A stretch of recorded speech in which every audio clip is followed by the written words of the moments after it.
Tilak வர்மாவோட innings இந்த மாதிரி அதிரடியாக ஆடினதுக்கு என்ன காரணம், அது முக்கிய காரணம் எல்லாமே பார்த்துடலாம் இந்த வீடியோவில்.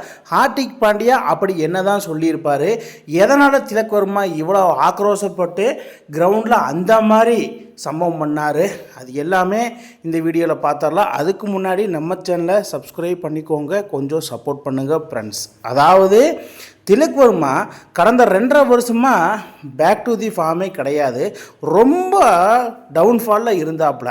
பட் அவருக்கும் இந்த ஐபிஎல் 2026 செமையாக போகவே இல்லை. கடந்த 5 மேட்சாக அவர் ரொம்ப டவுன்ஃபாலில் இருந்தார். அதுக்கு ஹார்திக் பாண்டியா கொடுத்த ஒரே ஒரு மோட்டிவேஷனல் ஸ்பீச் தான், நீ என்ன மாதிரி பிளேயரு, சவுத் ஆப்பிரிக்காவிலே நீ போய் 2 செஞ்சுரி போட்டு வந்திருக்கிற, பட் ஏன் நீ இந்த மாதிரி ஆடுற, உனக்குள்ள என்ன தான் ஆச்சு, உன் மனசுக்கு என்ன தான் ஆச்சு அப்படின்னு பல கேள்வி எழுப்பியிருக்காரு கிரவுண்டில்.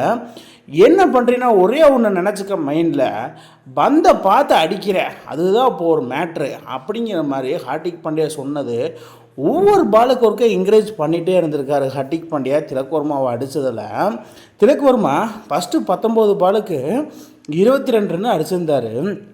அப்படியே மாற்றி அடுத்து 23 பாலுக்கு அடித்தார் பாருங்க 82 ரன்னு.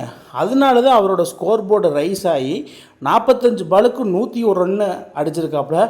அதில் 7 4 8 6 என்ன மாதிரி ஒரு தரமான சம்பவம். 2.5 வருஷத்துக்கு அப்புறம் ஐபிஎல்லில் கம்பேக்குன்னா இது தாண்டா கம்பேக்கு. 45 பாலுக்கு 101 ரன்னு, அதாவது அவரோட ஐபிஎல் கெரியர்லேயே 2026 ஃபஸ்ட்டு ஐபிஎல் செஞ்சுரி அவரோட ஐபிஎல் கெரியரில் வந்திருக்குது. இந்த சம்பவம் பண்ணதுக்கு ஒரே ஒரு காரணம்னா அது நம்ம ஹார்திக் பாண்டியாவை சொல்லியே ஆகணும். திலக் வர்மா இஸ் டேஞ்சரஸ் பிளேயராக மாறிட்டு வராப்புல. ஓஜி பிளேயர் இஸ் பேக்டி, கடப்பாரி is back, OG Mumbai Indians are back. என்ன வேணால் சொல்லிட்டு வருவாங்க Mumbai Indians fans, IPL fans எல்லாருமே. நான் சொல்கிறது ஒரே ஒரு விஷயம் நினச்சிக்கிங்க, மும்பை இந்தியன்ஸை அவ்வளோ சாடாக இடப்பட முடியாது, அதுவும் நம்ம ஹார்திக் பாண்டியாவை சுத்தமாகவே இடப்பட முடியாது. நினச்சாருன்னா என்ன வேணால் பண்ணுவாப்புல, ஏது வேணால் பண்ணுவாப்புல. கம்பேக்னால் அந்த மாதிரி கம்பேக்காக இருக்கும். பட் அதை விட ஹார்திக் பாண்டியா பண்ணது கிரவுண்டில் செமையான ஒரு மோட்டிவேஷனல் பீஸ்.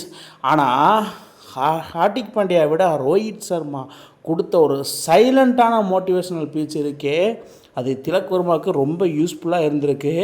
அதாவது நீ யாருன்னு ப்ரூவ் பண்ண வேண்டிய நேரம் இதுதான்.